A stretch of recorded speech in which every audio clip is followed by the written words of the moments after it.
स्थितो हि वक्रोऽपि चन्द्रः सर्वत्र वन्द्यते। भवानि शङ्करौ वन्दे श्रद्धा विश्वासरूपिणौ याभ्यां विना न पश्यन्ति सिद्धः स्वान्तः स्थमीश्वरौ। त्वं त्रिभुवन गुरुवेद बखाना आन जीव पावर का जाना। विश्वनाथ मम नाथ पुरारी त्रिभुवन महिमा विदित तुम्हारी, विदित तुम्हारी, विदित तुम्हारी।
प्रवेश करते हैं एक कालातीत कथा में, जिसकी काल गणना असंभव है। घटना युगों पहले की है कि जब अनेक अंतरिक्षों में अनेक ग्रहों पर उद्भव, पालन और संहार हो रहा था। अर्थात कई सारी सृष्टियों का प्रादुर्भाव और विलय हो रहा था। कई वहाँ की सभ्यताएं विकसित हो रही थी तो कोई नष्ट हो रही थी, और वर्तमान में भी यही क्रम अनंत कालों से चल रहा है और अनंत कल्प कल्पांतरों तक चलता ही रहेगा।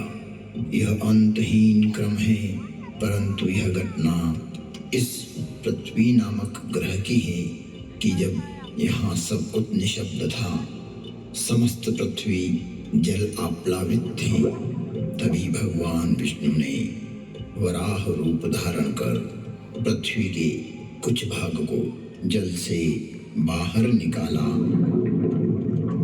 जिससे कालांतर में इस पृथ्वी पर जीव पनपने लगे। और एक बड़ी काल गणना के बाद यहाँ मानव पैदा हुआ, किंतु उसे किसी प्रकार का बोध नहीं था, किसी भी प्रकार की अभिव्यक्ति की समझ नहीं थी। ना तो उस समय शब्द था, ना कोई वर्णाक्षर।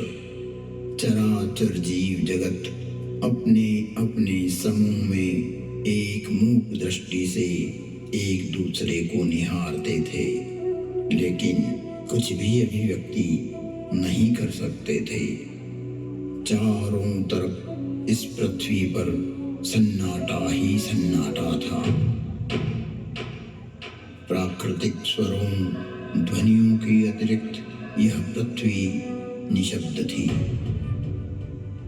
ऐसे कई युग बीत गए कि अचानक ब्रह्मा को विचार आया कि पृथ्वी का निर्माण हो चुका है। विष्णु ने अपनी व्यवस्था भी व्यापित कर दी है, लेकिन शब्द की उत्पत्ति कौन करेगा? बिना वाणी अभिव्यक्ति कैसे हो पाएगी? जब ब्रह्मा और विष्णु को प्रेरणा हुई कि देवों के देव महादेव ही इस सृष्टि में शब्द की स्थापना कर सकते हैं, शब्द ब्रह्म का दान दे सकते हैं,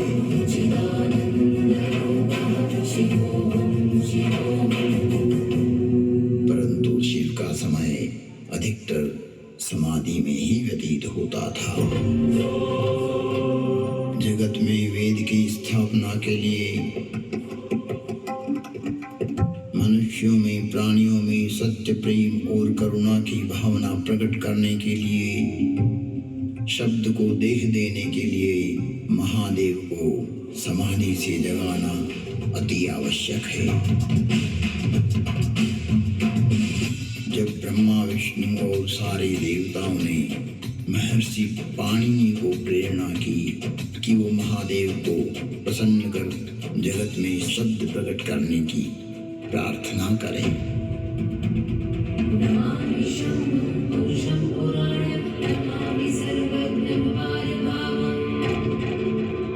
महर्षि पाणिनि की निष्प्रिय एवं जगत कल्याण की भावना से की गई तपस्या ने भगवान शिव की समाधि में विघ्न डाला।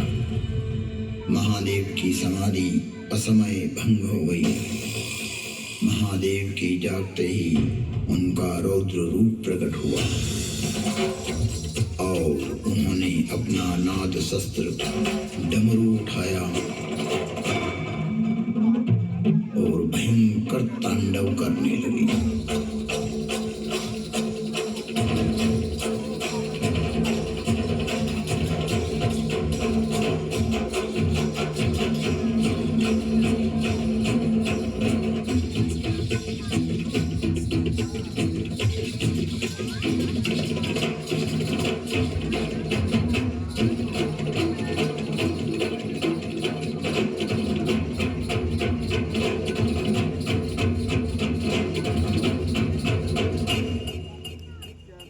इतना भयंकर तांडव किया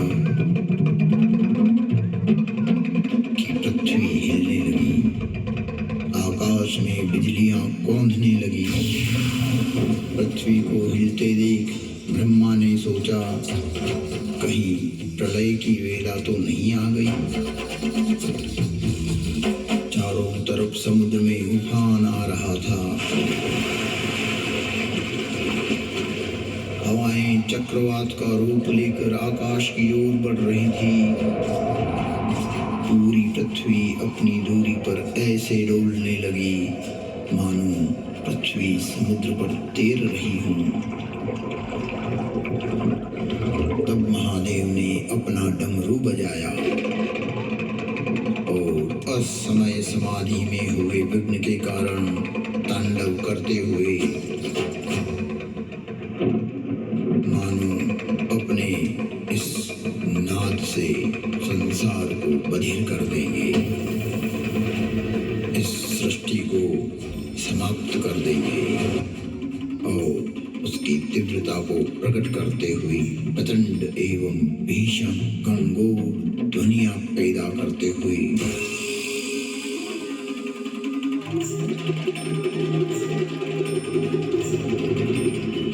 उग्र एवं महिमामय भयंकर डमरू नाद किया, जिससे प्राणी मात्र की श्रवण इंद्रियां लुप्त हो गई।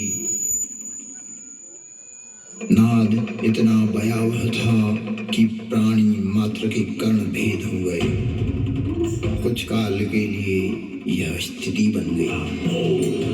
महादेव तांडव करते हुए अपनी उग्र नाद वाद्य से कुछ ऐसी शाब्दिक रचना की जो आज इस भूमंडल पर शब्द और श्रवण का कारण है, जिसे महर्षि पाणिनि ने अवरुद्ध हुई अपनी श्रवण इंद्रियां पुनः जागृत होने पर शब्दों में पिरोया। जगत कल्याण के लिए महादेव की प्रेरणा से नाद वाद्य से निकली हुई ध्वनियां जो आज इस संसार में व्याप्त है। इस भूमंडल पर कोई भी व्यक्ति किसी भी भाषा में अपनी अभिव्यक्ति करता हो, उसका उद्गम स्रोत महादेव का डमरू ही है। और वो डमरू इस प्रकार बोला, ऐं ऋल ऋक ऐं ऐऔच हयवरट लण यमगणनम जभय गणदश जब गणदश खपचटत चटतव कपय शशशर हल।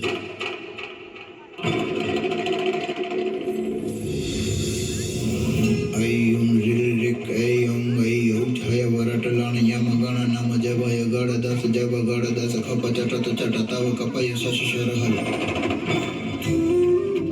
यह था शिव का नाद शस्त्र से उत्पन्न हुआ शब्द व्याकरण। इससे शब्द की संरचना हुई और डमरू ने जिस प्रकार ये 14 शिव सूत्र परमात्मा शिव ने जगत को दिए, वो आज सभी की अभिव्यक्ति का कारण है। इति माहेश्वराणि सूत्राणि अनादि संज्ञार्थानि ऐसा मंत्या इतः हकारादि स्वकार उच्चारणार्थ लण मध्येपि तत्संज्ञकः। शिव के नाद तांडव के बाद संज्ञा, संधि, ओष्ठ, जिह्वा, कंठ, नासिका, पुल्लिंग, स्त्रीलिंग, नपुंसकलिंग आदि आदि वर्णों की उत्पत्ति के स्थान तय हुए। वाणी में व्यापकता आई, वाणी की श्रेणियां निर्धारित हुई, वर्ण का लिंग तय हुआ। मुख और नासिका से एक साथ उच्चारित होने वाले वर्णों की उत्पत्ति हुई, जो लघु सिद्धांत कौमुदी में संक्षिप्त रूप से वर्णित है, जिसका विस्तार सिद्धांत कौमुदी में प्रतिपादित हुआ है, जिसे हम अल्प समय में अभिव्यक्त नहीं कर सकते। शिव के निनाद तांडव के उपरांत महर्षि पाणिनि ने शब्द की रचना की और अक्षर को रूप देने के लिए प्रथम प्रार्थना की। न त्वां सरस्वतीं देवीं शुद्धां गुण्यां करोम्यहं पाणिनीय प्रवेशाय लघु सिद्धांत कौमुदी। महर्षि पाणिनि ने विनय कर लघु सिद्धांत कौमुदी की रचना की, जो आज इस जगत में सर्व भाषाओं का मूल है, जो कि सनातन है, शाश्वत है। नृत्यावसाने नटराजराजः ननाद ढक्वां नव पंचवारम् उद्धर्तु कामादि सनकादि सिद्धैः के तत्विमर्शै शिव शुक्ल जात। तुम त्रिभुवन गुरु वेद बखाना, आन जीव पावर का जाना, विश्वनाथ ममनाथ पुरारी, त्रिभुवन महिमा विदित तुम्हारी।